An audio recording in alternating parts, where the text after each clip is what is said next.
ರೆಡ್ಡಿಗೆ ಇಡಿ shock ಕೊಟ್ಟಿದೆ. ಶಾಸಕರ ಮನೆ ಮೇಲೆ ಸೇರಿ 4 ಕಡೆಗಳಲ್ಲಿ ಇಡಿ ಶೋಧ ಕಾರ್ಯ ಮಾಡ್ತಾ ಇದೆ. ಬಳ್ಳಾರಿ ಶಾಸಕರಾದ ನಾರಾ ಭರತ್ ರೆಡ್ಡಿಗೆ ಇಡಿಯಿಂದ ಶಾಕ್.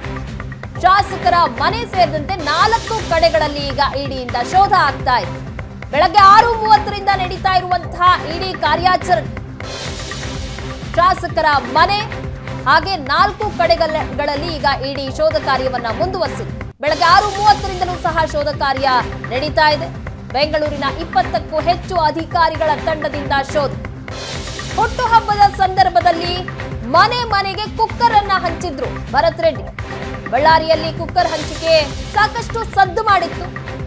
ಸಿಆರ್ಪಿಎಫ್ ಭದ್ರತೆಯೊಂದಿಗೆ ಈಗ ಇಡಿ ಅಧಿಕಾರಿಗಳು ಪರಿಶೀಲನೆ ಮಾಡ್ತಾ ಇದ್ದಾರೆ.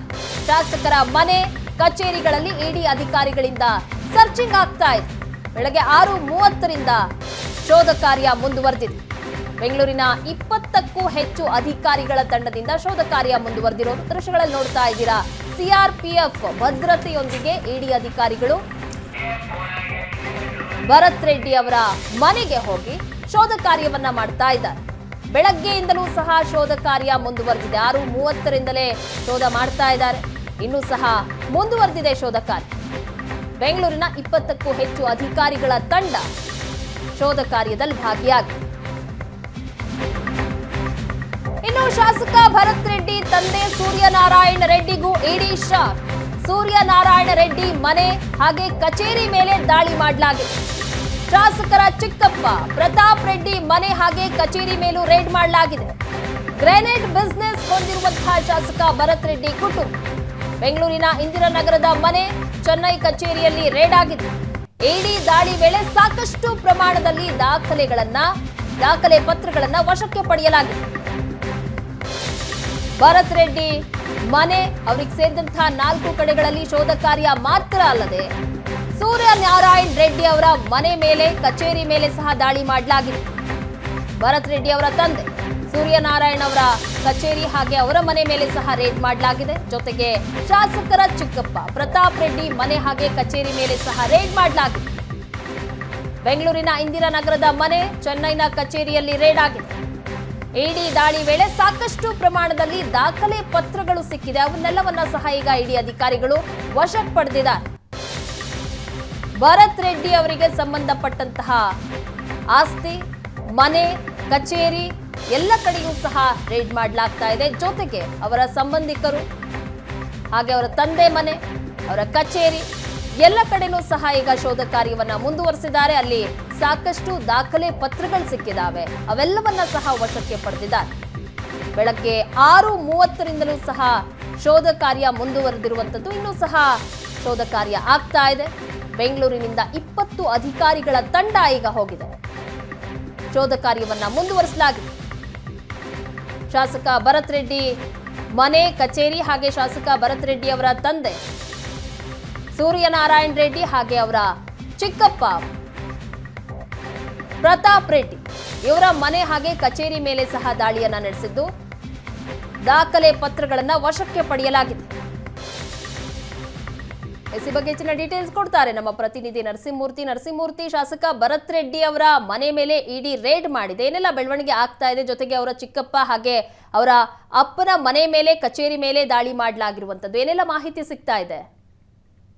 ಪ್ರಗತಿ, ಈಗಾಗಲೇ ಹೇಳಿದಂತೆ ಬಳ್ಳಾರಿಯಲ್ಲಿ ಏನು ಇಡಿ ರೇಡ್ ಆಗ್ತಕ್ಕಂಥದ್ದು ಇದೇ ಮೊದಲೇನಲ್ಲ. ಈ ತರ ಸಾಕಷ್ಟು ಪ್ರಕರಣಗಳಲ್ಲಿ ಬೇರೆ ಬೇರೆ ನಾಯಕರ ಮೇಲೆ ಇಡಿ ರೇಡ್ ಆಗಿತ್ತು. ಆದ್ರೆ ಈಗ ಸದ್ಯ ಹಾಲಿ ಶಾಸಕ ಭರತ್ ರೆಡ್ಡಿ ಮತ್ತು ಅವರ ತಂದೆ ಮಾಜಿ ಶಾಸಕರಾಗಿರ್ತಕ್ಕಂಥ ಸೂರ್ಯನಾರಾಯಣ ರೆಡ್ಡಿ ಮತ್ತು ಅವರ ಚಿಕ್ಕಪ್ಪ ಪ್ರತಾಪ್ ರೆಡ್ಡಿ ಅವರ ಮನೆ ಮತ್ತು ಕಚೇರಿಗಳ ಮೇಲೆ ಏಕಕಾಲಕ್ಕೆ ಇಡಿ ಅಧಿಕಾರಿಗಳು ದಾಳಿ ಮಾಡಿದ್ದಾರೆ.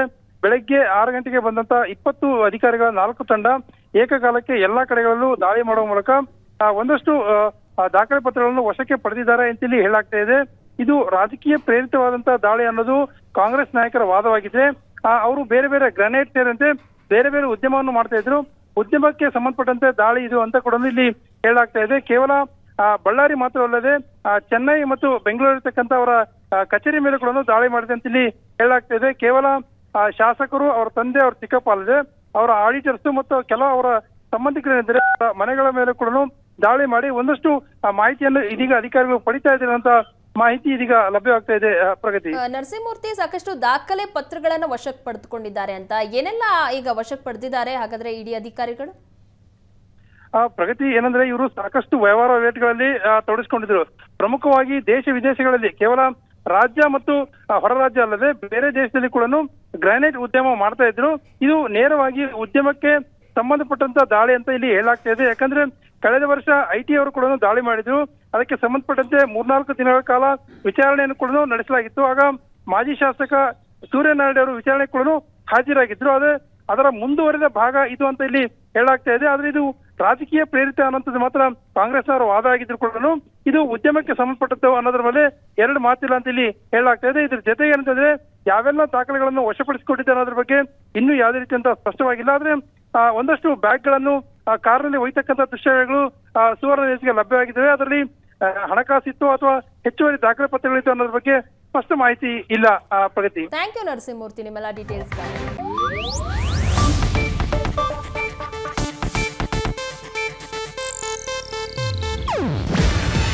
ಇದು ಏಷ್ಯಾನೆಟ್ ನ್ಯೂಸ್ ನೆಟ್ವರ್ಕ್ ಪ್ರಸ್ತುತಿ.